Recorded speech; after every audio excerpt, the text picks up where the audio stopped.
ഓം പരാശക്തി നമ. സിംഗപ്പൂരിൽ നിന്നൊരു യുവാവ് യുവത്വത്തിൽ എല്ലാത്തരം വികൃതികളിലും ഏർപ്പെട്ടു.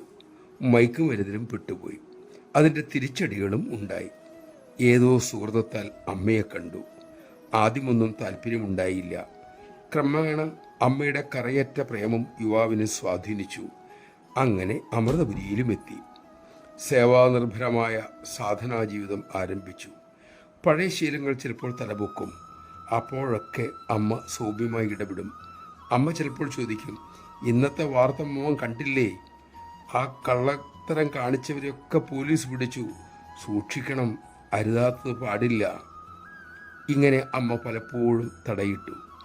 ഒരിക്കൽ മയക്കുമരുന്ന് ഉപയോഗിക്കാനുള്ള അവസരമുണ്ടായി. ഭാരതത്തിൽ വെച്ചായിരുന്നു അത്. അമ്മയുടെ ഉപദേശങ്ങൾ ഉടൻ തന്നെ മനസ്സിൽ പൊന്തി വന്നു. വിൽക്കാൻ വന്നവരോട് വേണ്ടെന്ന് തർപ്പിച്ചു പറഞ്ഞു. ആ ദുശീലത്തെ മറികടക്കാൻ എവിടെ നിന്നാണ് തനിക്ക് ധൈര്യം കിട്ടിയെന്ന് അദ്ദേഹം അതിശയിച്ചു പോയി. അന്ന് രാത്രി യുവാവ് അമ്മയെ സ്വപ്നം കണ്ടു. അമ്മ പറഞ്ഞു, മോനെ, അമ്മയ്ക്ക് സന്തോഷമായി, നന്നായി, ഇങ്ങനെ വേണം. നമഃശിവായ.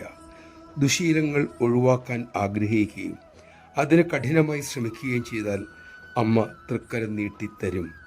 ശക്തി സ്വരൂപിണി രക്ഷിച്ചിരിക്കും. ഏതൊക്കെ ജന്മങ്ങളിലെ കുസംസ്കാരങ്ങൾ നമ്മിൽ അടിഞ്ഞുകിടപ്പുണ്ടാവും.